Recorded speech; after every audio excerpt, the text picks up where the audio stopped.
Welcome to Entrepreneurship at Rowan, an official production of the award-winning Rowan Center for Innovation and Entrepreneurship. We cover the entrepreneurial pulse of Rowan students, faculty, and alumni. Prepare to be Rowan proud. Hello, Rowan community. My name is Ashley Kulikowski, and I am your host for Season 3 of Entrepreneurship at Rowan. We are excited to have a Rowan alumni, Alison Lusardi. Alison is the founder and CEO of Chloe's Cream Puffs. I absolutely love their desserts and am so excited to have Alison join us. Welcome, Alison. Thank you so much. Thank you. This is wonderful. We are so excited to have you. I can't wait for you to get into the journey of how your business started. I get it frequently. Thankfully, I live so close to Pittman. So your major wasn't in entrepreneurship or business. Nope. It was in art, Yep. which leads into your entrepreneurial journey because everyone would say it's culinary arts. So what you do involves the arts. So let's talk about that. We want to hear about your journey running Chloe's Cream Puffs. When did you first get the vision to start your company? So the vision was in the summer of 2014, so a little over 8 years ago. And initially, I was working at a full-time job, which I absolutely hated, and I'm not going to put the company in because it was terrible. It was, I did customer service, and I did auditing because I love math. Like contrary to like most people, like I just love numbers and I love art. I don't know. So I know that's different. That's awesome. I was doing auditing. I was doing voiceover prompts for like the call systems and stuff like that. Like press 1. Like it was so weird. So I was doing like random jobs for this company. I started with customer service and I went into auditing and then I was doing like voiceover work and then I was scheduling doctor's appointments and it was like really, it was a hot mess express where I worked. Like it was a lot. Your hands were in a lot. Yeah. So I was doing it for like a year and a half. Marcus and I were dating for about 2 years and we're like, hey, like, let's just like leave our jobs, like just move across the country. Let's just go crazy and just like pack what we have, use what money we have and just do it. So of course, you know, I tell my parents and they're like, oh, you're an only child, maybe not do that. And I was like, yeah, but like I want to just be wild and crazy. And then they're like, well, maybe you could like set up something here, like establish like a livelihood or like set up roots like here. Yeah. So the more we thought about it, I said, okay, well, because I don't have a lot of family, so the family I do have means a lot to me. So I was like, God forbid anything happened to my parents, my family, and I was like in like Eugene, Oregon, and I couldn't be here. Like I would never forgive myself. Yeah. So we talked about it, and we're like, all right, you know, let's not pull the plug and move across the country yet. And the year before, in 2013, I tried to start a jewelry business right after I graduated because I was a ceramics and a jewelry concentration for my art major. So I ended up opening up a credit card. Great idea. And buying like all of this equipment to pretty much remake my Rowan studio at my own, like in my own space. Yeah. So I ended up going to this place in like Oakland called Soho. It's like have you heard of it? It's like a renovated building where they like kind of like prefabbed all these little cubbies. Yes. It's like 200 square feet, real cheap. So I was like, I'm gonna, you know, work the place out, put in all my equipment, everything. So I got it. I went into like $8,000 worth of credit card debt, which isn't a lot. It wasn't a lot, but when you're like just graduating and you're making minimum wage at a full-time job, and you're like, oh, I have to start paying student loans in 6 months. You're like, wow, I really screwed up. So yes. So I ended up getting the space, and then like maybe 2 months into it, I lost the spark. And I realized because I was in the Westby building and I was surrounded by so many people between faculty and students, and we were kind of like just ebbing and flowing, you know, becoming inspired by other people saying, hey, what do you think of this? And then when you're in a space by yourself, you're completely almost removed from what makes it creative. So versus true. Just being put in a box and saying make. Yeah. So I realized like 2 months after that, after starting to, you know, create like, or starting to basically obtain all these supplies, I ran out of ideas, and then I didn't have anything to sell to then pay off the debt. So I kind of was stuck. So I had the space for a year. After my lease was up, I was like, okay, we're going to just try something else. And after talking to my parents about moving across the country, they're like, no. I said, okay, well, what do I like to do? I was was like, well, I love ceramics and jewelry. I could start a store, but I was like, but I have no inventory to open up that store, which takes so much time to create and in order to sell. So then I was like, I like to eat food, but I don't really like to cook food. I'm not a cook. And I was like, well, I really like to bake. So I was thinking of like different spaces, and I was like, Collingswood's great. $1,800 for a storefront when you're starting out. I'm like, nope, that's just doomed. Like, it's deemed to fail. So I was like, Haddonfield, same thing. And the thing is, they're great towns, but they're just those like very like densely populated metropolitan, right outside Philly prices that I was like, there's no way. Unless you're an established business moving, you wouldn't be able to make it. Or like a franchise. Right, you wouldn't be able to make it unless you were selling like buku buck stuff. Which I'm like, or you had like a huge startup fund. And I was like, pastries, not that. So I was like, okay, well, what's the next type of town that kind of has that vibe, but in the budget? And I was like, well, Pittman. I was like, it's right around the corner from where I live. I was like, it's right down the street from Rowan. And the thing that is kind of a shame is that I never really visited Pittman as much when I was here. Like Pittman had a lot of stuff going on, but I didn't even think about it. Yeah. And it wasn't like a lot of the businesses weren't really able to like bombard the students with advertising because everything was like Glassboro centralized. Yeah. So a lot of the Pittman businesses and maybe like the Clayton businesses and Sewell businesses like really didn't get as much attention as like, of course, Glassboro because everybody can walk. Yeah. So it wasn't until like after I walked through Pittman and I'm like, wow, this town like has a lot of really good bones. It was kind of like struggling a little bit. And I found a little store right on East Holly, 525 square feet. And I was like, this is a really good blank slate. And my mom is extremely intuitive. So she was like, I can see this being a really successful business here. Because I kid you not, 6 months prior to signing, to going to settlement and buying the building, there was another property on Broadway. And my mom and I looked at it. And she goes, this would be in a really amazing paint your own pottery studio.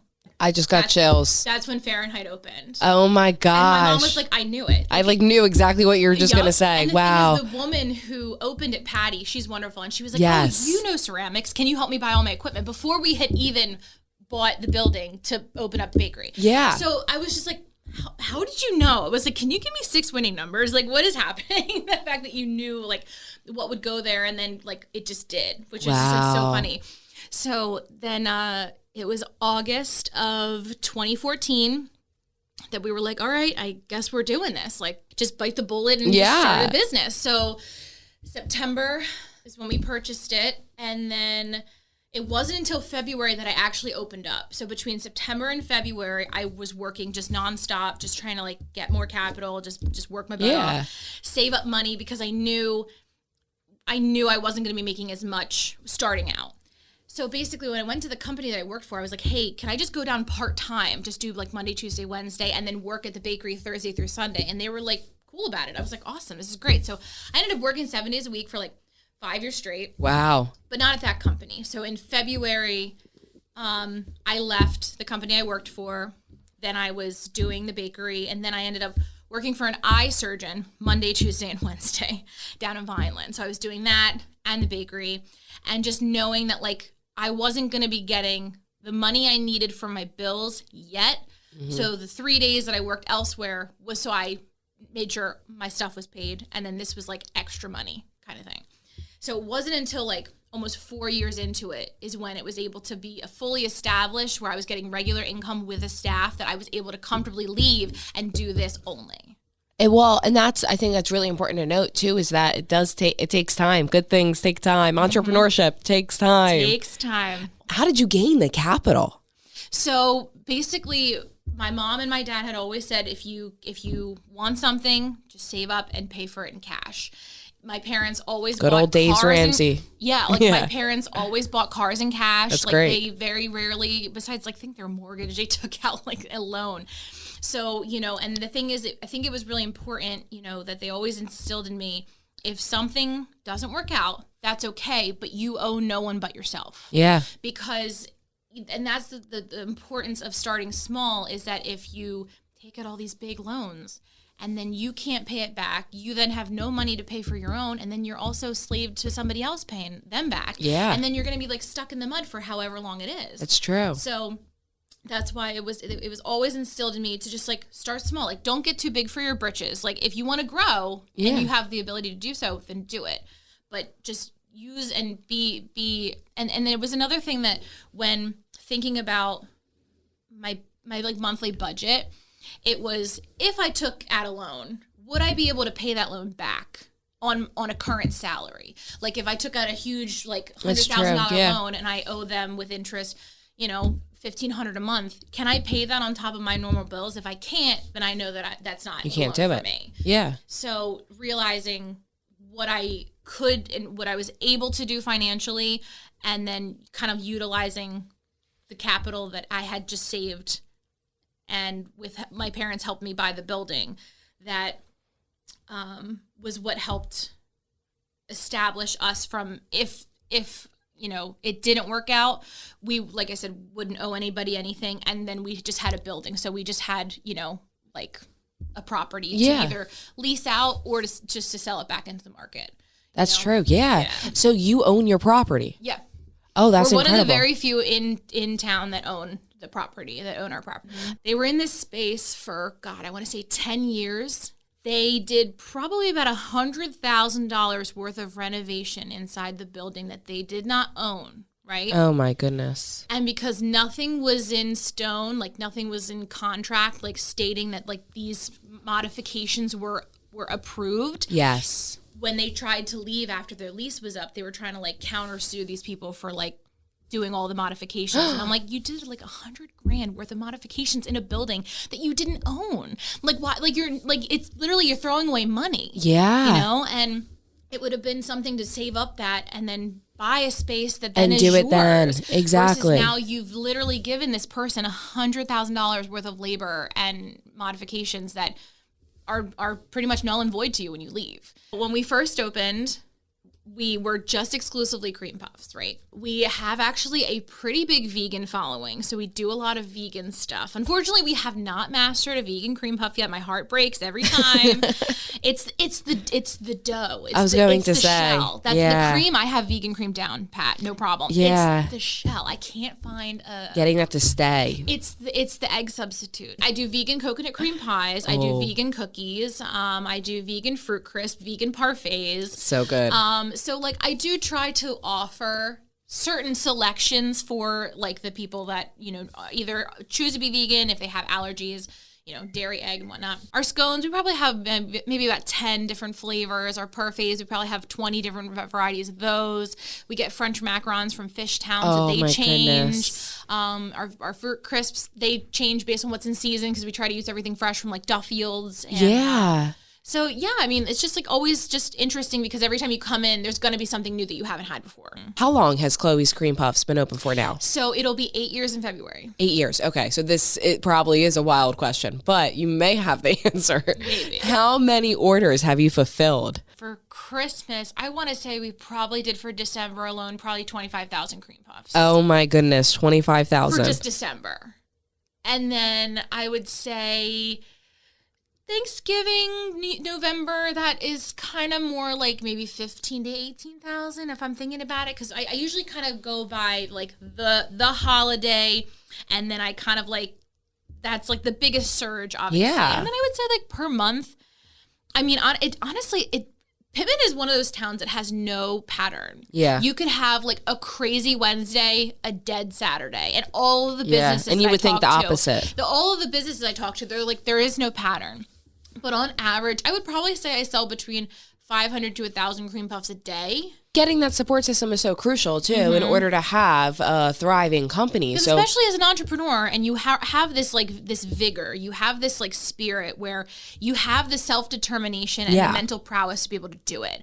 But if you don't have people around you to be your cheerleaders. Yes. And hold you accountable. Right.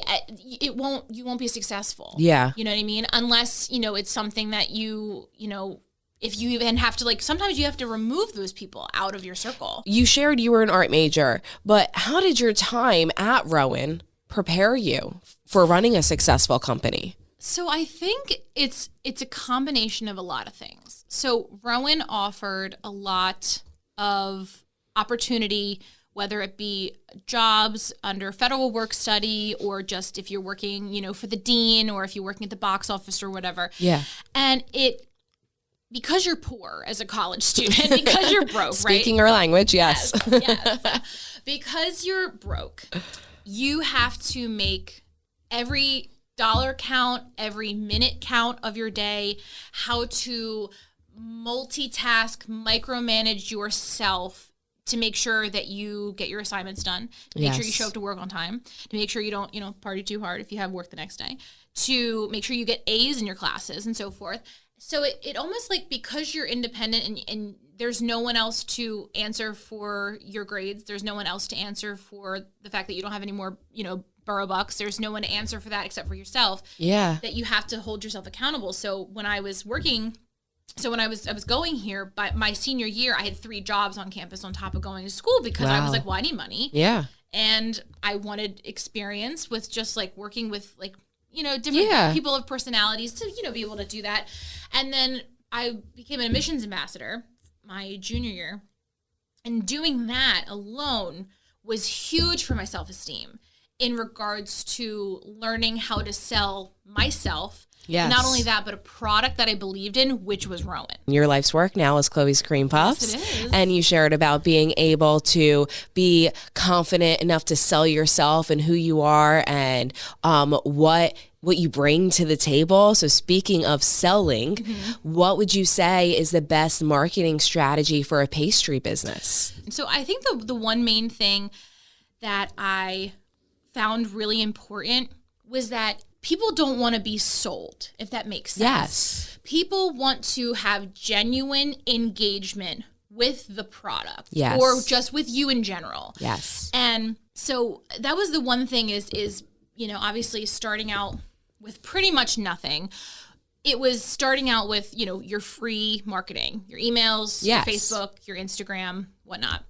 So it was basically a matter of like, just talking about like an experience, like, because especially with food, it's all around smell, it's all around memories, and it's all around kind of creating that bridge between like, oh my God, because I can't tell you how many people, because our biggest, when we first opened, they still are probably, our biggest clientele is between 45 and 70, and they all have residual income, either from Social Security or they're retired, and they have a lot of time. A lot of people they want to feed, grandkids, neighbors, book club.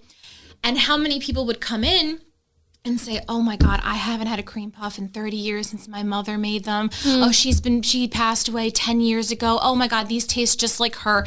And that locked in that memory to that food. Yeah. Where then that created a bigger, stronger bond. I know it's crazy that it's food, but it's one of those things where it was like the product is good, but then because of the connection of it, it then created a retention where that person comes back now, like every week or once a month. You reminded them of a core memory, and you also created a new experience of them remembering that memory. Exactly. What would you say was the biggest challenge running Chloe's Cream Puffs over the past 8 years? I guess being so I wouldn't really call myself a type A personality. I would say I have type A tendencies, but I'm not really like an alpha. Okay. But I treat, prior to having my own baby, Chloe's was my baby. Like everything about it, from the minute it opened to the minute it closed, that's all I thought about. Yeah. Like I would be up till 1-2 o'clock in the morning thinking of recipes. What am I going to do next? How am I going to post this? What's something funny and witty I can say on a post that might get more engagement? Like literally, like I eat, slept, breathe Chloe's Cream Puffs, to the point where like my partner, he was like, you need to like give yourself a mental break. So my biggest challenge was being able to relinquish some of that control to my staff. Yeah. And being confident enough in myself that I adequately trained them. That's good. Because I, of course, can show someone how to do something. Mm-hmm.